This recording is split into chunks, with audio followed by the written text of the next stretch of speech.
to expect, that there's fields of landmines. Pretty special. If anything happened, we excellent. You want to reach out to God for protection. For the past 12 and a half years, American service members have been putting their lives on the line in Afghanistan. For the past 2.5 weeks, we've gotten the chance to learn more about their sacrifices. I'm Rachel Cox with KWTX News 10. And I'm Steve Fullhart with KBTX News 3. For the next half hour, we'll be taking you into the lives of the brave men and women from Central Texas. Some have connections to Aggieland. All have spent time here at Kabul and about a 15-minute helicopter ride away at Bagram Airfield. Our journey began in late January at Fort Hood as we traveled with troops deploying. These are their stories as their families hold down the fort back home. It was an emotional day at Fort Hood when soldiers said goodbye to their families and headed off to the war zone. And it's not just loved ones that offer up support. Just like so many deployments before, Elizabeth Laird was there to wish the best for those who serve. She's affectionately known as the Hug Lady, and every soldier gets an embrace. Where would we be without them? We wouldn't be without them. So they're wonderful. After hugs of our own, we boarded the flight, and just like the men and women in uniform, we began our journey around the world. After leaving Fort Hood, it was a quick stop in Shannon, Ireland.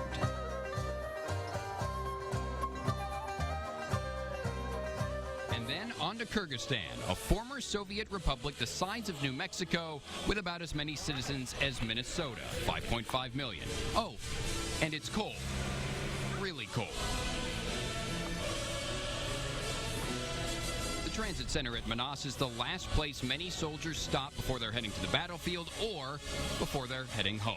But soon this base will close for good as operations shut down this summer. It's because the U.S. lease with Kyrgyzstan is up.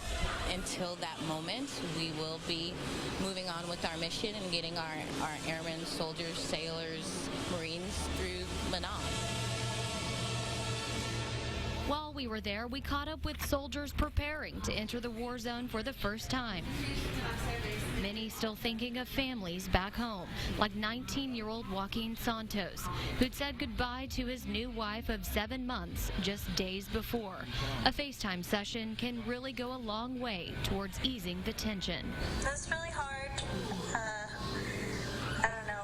I had to tell him to go because I just wanted to keep holding on to him, so it was really tough, but I'm surviving so far.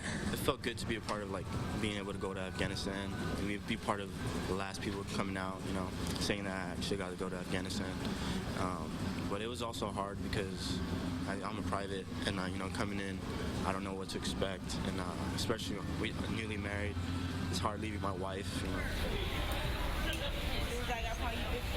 From Manas, we traveled into Afghanistan with soldiers from the 31st Combat Support Hospital Unit out of Fort Bliss. Aggie William Craig from Salado was among the group. I have not deployed to Afghanistan before, so this is my first deployment. I have deployed to Africa, but I'm looking forward to the opportunity. You'll learn more about Major William Craig in just a little bit.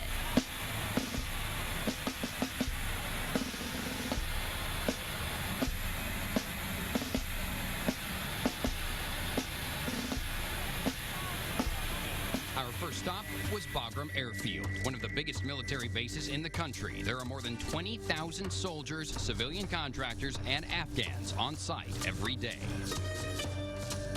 This one is more than 25.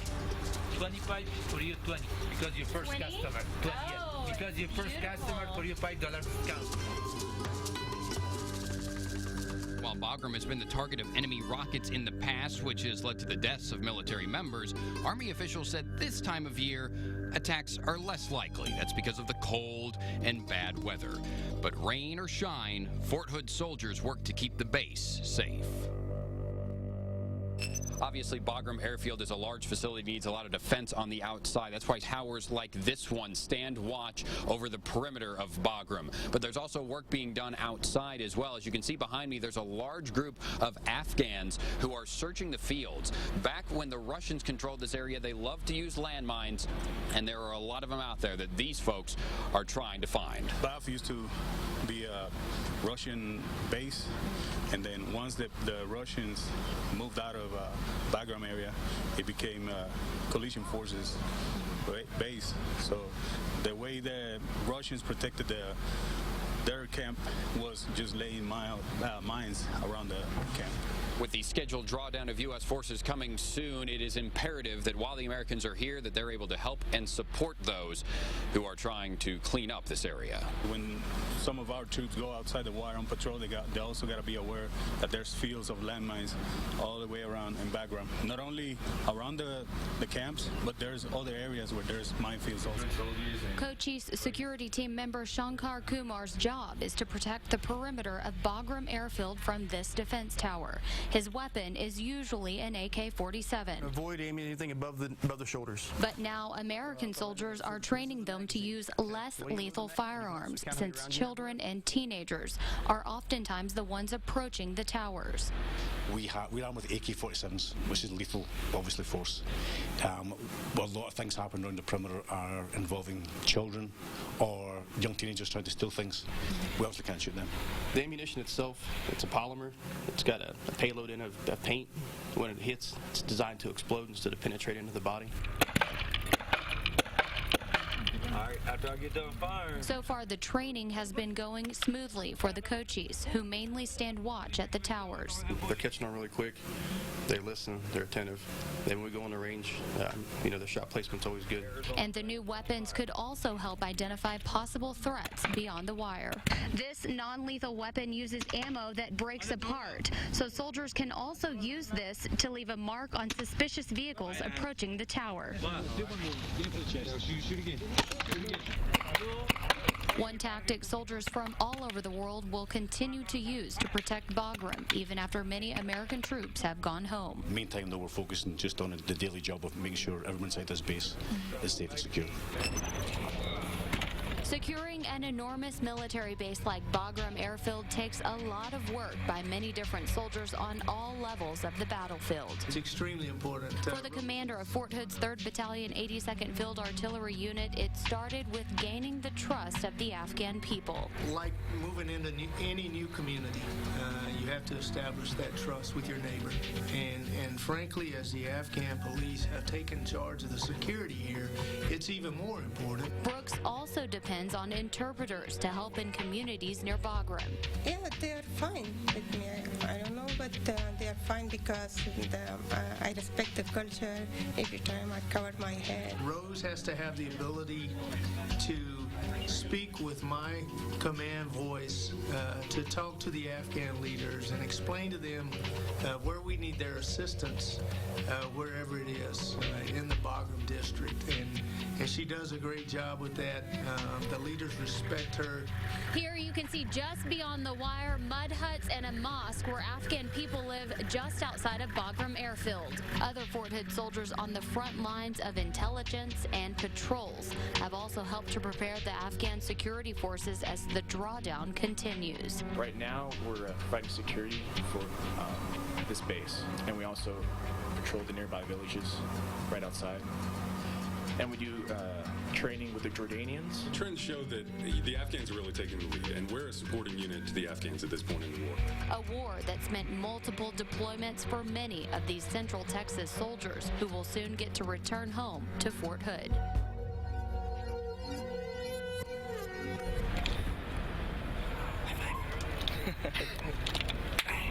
As the sun sets over Bagram, Lieutenant Chris Torres and members of Alpha Battery, 3rd Battalion, 82nd Field Artillery, rise. The best time for the enemy to hit us is when we're sleeping. So what we do is we sleep during the day when we're most energetic, we're supposed to be most energetic, and then we wake up at night and we control the nightlife. As a platoon leader, the Aggie and his fellow soldiers secure things inside the wire. If the enemy tries to drop in or drop something in the base, Alpha Battery works to stop it. So all these guys are well prepared. They're always out here ready to go do what they got to do for us. Torres says he came out of the womb an Aggie, to Aggie parents. He'd already made it to A&M when his dad revealed that he'd been on the fish drill team that took the national title in 1978. That's when I found out that I had a history, and my parents met there.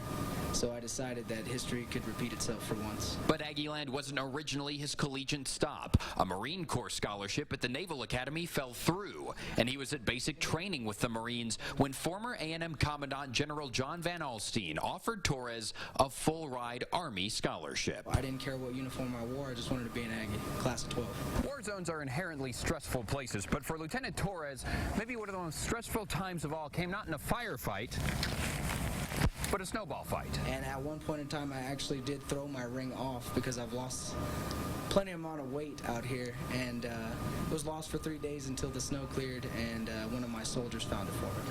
I do believe that it was really heartfelt when I did lose my ring. However, I believe my overall responsibility in making sure every one of these soldiers gets home alive and well to their families is a little bit more heart-pounding. Everything ready to go? Ready for the night? I know we're here a little earlier than you. Good to go. It's hard to mentally prepare yourself for what you're going to go through out here. However, I know after 4 years of A&M and the crucial, important facts that they put into you and the mindset they instill, you'll be prepared for it. How's everything going, man? You got everything ready to go on your Vic? Yes, sir. Everything's good. This RPG net, when RPG hits, they'll first hit the net. Captain John Dye has seen his fair share of dangerous territory on patrols outside the wire at Bagram Airfield in Afghanistan. To go to Iraq, Kuwait, and Afghanistan, two of the biggest places in the news in the last 15 years. Able to go to those places has been amazing. I've learned a lot as a person, as a soldier. But it's been the text messages, phone calls, and FaceTime sessions with family back in Harker Heights, where he grew up, that have helped remind him of home. Show us the tie again. The tie? Yeah. Oh, yeah. Oh, that's awesome. All-American. Nice. Yeah. It's got 82nd on it, and I wore it over to Rotary. And I was a battalion commander here at Fort Hood. I found a great job, and I retired in 1994. My dad did 23 years in the Army. He was an MP, retired as Lieutenant Colonel, CID. Now his dad is the director of school safety for Killeen ISD. But before he took this job, his son grew up a military child, moving from Fort Bragg to Germany and then to Fort Hood. So when John decided to follow in his father's footsteps, keeping up with the family tradition, you can imagine how proud it made his dad. My dad is he's my hero. He's my inspiration. If I can do half the things he's done, I'll be all right. Hey, I'm so proud of you. You got less than, 3 weeks or so, four weeks, and you'll be right here. He never pressed it on me, though. I got a degree in music. In composing at Texas State, so he let me do whatever I wanted to do. So when John told us that fall of his senior year, he came back and told us he'd already spoken to a recruiter. And it knocked my socks off because he had never ever mentioned that he might consider the military as a career. When you have a family with a military tradition, with grandfather, father, grandson, it's just wonderful. It can't be prouder. But you don't force someone to go into some career. And soon enough, this family will no longer be worlds apart as Captain Dye's unit heads back home to the Great Place. That's the term, the Great Place. But that's not necessarily just the installation. It's the community around it. Yeah, coming to Texas, best state in the world, and coming to Killeen or Harker Heights it's everything. It's literally coming home. There's a big difference between being inside the barbed wire of a warfront base and leaving it. With 6 years in the military, Captain Jason Ramirez is deployed to Iraq once and Afghanistan now twice. I was outside the wire conducting operations daily, every day.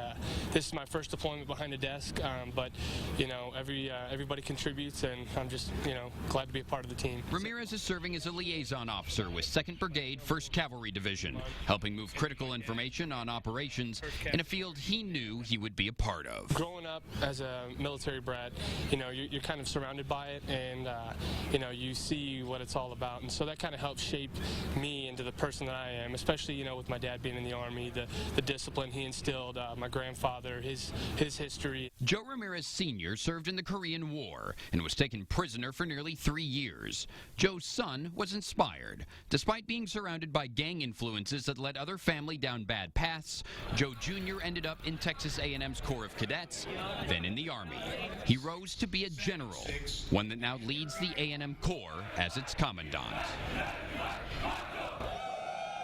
Jason Ramirez's A&M ring comes from Corpus Christi, but his love for College Station's campus is clear, along with for his inspiring dad. He understands exactly what I'm going through, so it's easy to talk with him. He's always been 100% supportive. Of course, you know, he's worried. You know, he doesn't like that I'm over here, but he definitely understands why I chose to come back over here and what I'm doing. How much of an inspiration is your father to the path that you took? Just very inspirational, you know, just he's my hero. He's my role model. He's somebody that I've always looked up to, you know. He's everything. I try to, you know, live, you know, conduct myself as an officer like he did. You know, I look up to him a lot. Wow. Pretty special. Has he said that before to you? No. Pretty special. The military career is a tough life. It takes you away from your family a lot. Whether you're training, or whether you're deployed, or whether you're serving overseas in an area where your family can't go, it's challenging, and it was hard. And as I look back on it now, and I've got 5 children, if I could have done anything differently, I'd have spent more time with my kids. But it's nice to hear. Those are the kinds of things dads live for. Dad, I love you. I appreciate everything you've done. I will always remember everything that you did for me as a kid, especially all the discipline. Everything that you did was for a reason. I really appreciate it, and I'm the man today because of you. He's done far more than what I ever would have expected of my son in the military. And again, I never pushed the military on him, but he's chosen to serve, and I'm very, very proud of him for that. And I love him immensely, and he's my hero. You know, just... In the middle of keeping a watchful eye on Bagram, we learned many soldiers were able to find some comforts of home. We have some barbecue ribs, collard greens, macaroni and cheese, and then a mango salad. This isn't what I was expecting at all. It's a lot better than the MREs that we have to eat, so just having it a hot meal is awesome, but definitely not as good as my Aunt Mary's cooking back home, I'll tell you that. PlayStation number 2, your time is expired. PlayStation 2, your time is expired. This is a very active base, and the troops need somewhere to come and veg and take their minds off of what they're doing at work, and we just provide this in a form of supporting the troops. We go beyond that just in providing snacks, connectivity, fresh coffee, so they definitely enjoy this. It's a touch of home. With most deployments at 9 months to a year, you can imagine how important living quarters are to a soldier. At Bagram, many soldiers live in small dorm-style rooms, so getting creative with the space can go a long way. Hello, I'm Kevin Vines. Welcome to my crib. This right here is my entertainment center that I built out of some scrap woods that I found, and it's to hold all my necessities, I guess you could call it.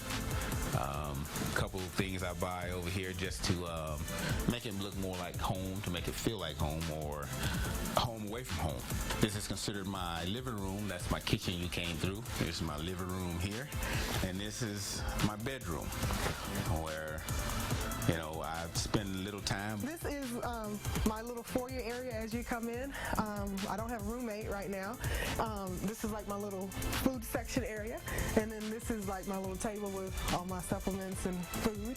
I have a TV and a microwave. I kind of divided it off because when I had a roommate, you know, just to have a little bit of privacy. So, and this is like my actual room area. I have 2 wall lockers. One is like for all the military gear, and then, well, that's all I have is military gear. This is like my little twin bed. Try to make it as close to home, so I got this from Walmart. Got this from the local shops here. My name is Sergeant First Class Leggett. You just seen my crib, but I gotta go on to the next mission, and I'll talk to y'all later. Bye.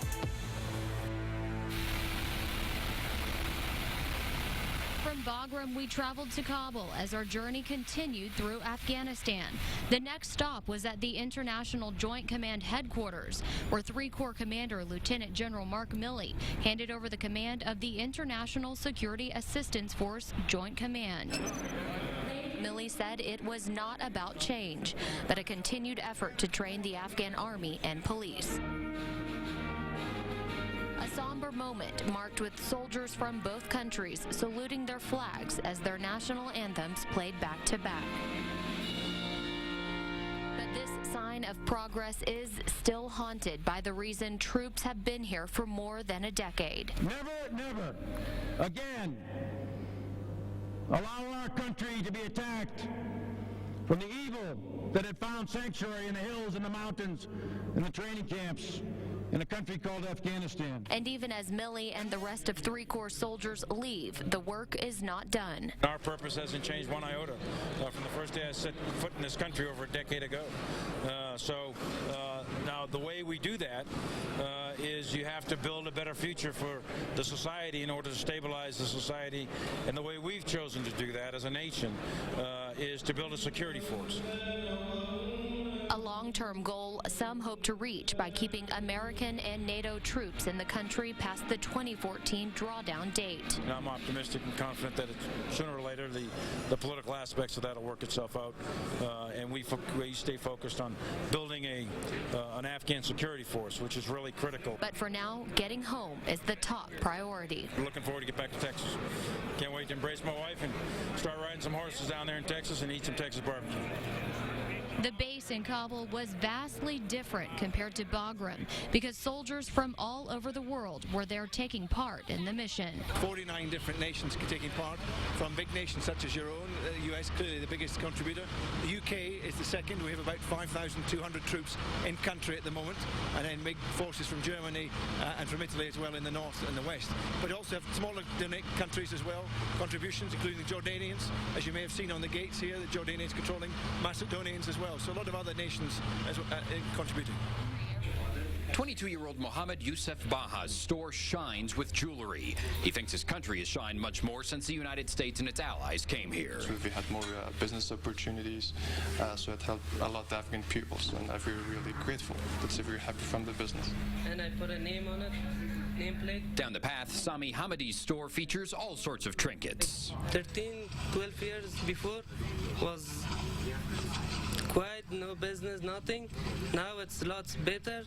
And the outside, lots of routers, everything fixed, a lot of buildings, a lot of people now rich. For a market on a coalition base, that of course means coalition business and coalition money. But if a bilateral security agreement is not signed by the end of this year, all the soldiers go away, and so does business. I hope they will sign it. It's good for Afghanistan, really good. We like to, the president has to sign it as soon as possible. So I think it's not just mine, it's one of the biggest concern of all Afghan people, because still we're thinking that the Afghan ANA and the Afghanistan forces, they're not as stable to take all the security. But whether it's security or business on their minds, and they certainly go hand in hand, April's election will be a major moment. Because it's going to be for very first time the Afghan people that they will be able to, let's say, elect their president by themselves. Let's say, opportunity for Afghan people. The opportunities after that election are still a deal to be haggled. This time, Last time was 50 feet. I know, yeah. While in Kabul, the reality of the true dangers across Afghanistan were still very clear.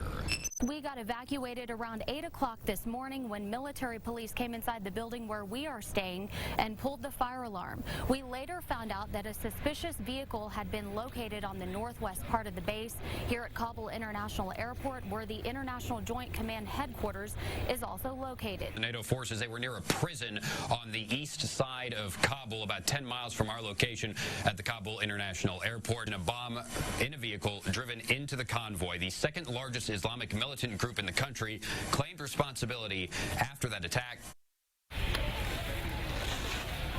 The hard part for any soldier, the separation from family. It's the one thing about deployments that never gets easier, especially for Major William Craig. But it is hard to lead kids and my wife, and so they're very supportive. We have a lot of supportive friends though in Central Texas, so that makes it easy.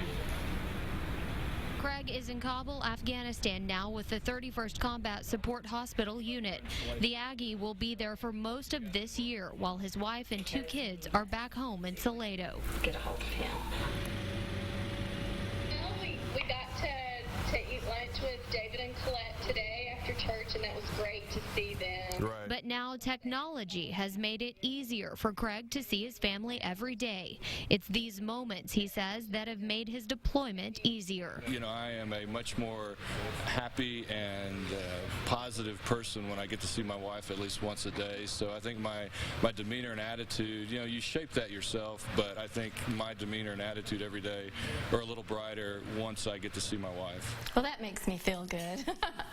I'm glad that he feels that way and he wants to see us and talk to us, and it's important to keep those bonds going and to just strengthen your marriage. But I love yous or news of a baby's first steps or words haven't always been this easily communicated to the war zone. In fact, when Craig's father deployed to Vietnam while he was a newborn, his mother did what she could so her husband could watch their son grow up. My mother would make 8mm movies of me each month, once a month. And so my dad, once a month, received an 8mm movie. And from the stories I've told, that was an event each month when he got those 8mm movies, because everybody shared everything, you know, when you're deployed. So that's the way he kept up with me, was through those 8mm movies. Today, his family still has those same movies his father brought home from Vietnam to remind them of the sacrifices and strength they've built their family around. I just think it's important to stay in touch, and if you can, talk every day, email, Skype, FaceTime, whatever you can do to keep in touch. Just share things as a way to keep your relationship strong, and it means everything to me to be able to see her and talk to her and hear her voice. A testament that a picture or a video really is worth 1,000 words, especially to a soldier at war far from home. I'm glad you found that. A place these men and women have been looking forward to getting back to for the last 9 months. So you can imagine the emotions when they finally made the walk across Cooper Field at Fort Hood. Hey, y'all, how's it going? Coming home to the U.S. and to my hometown, coming home to Texas, ain't nothing better.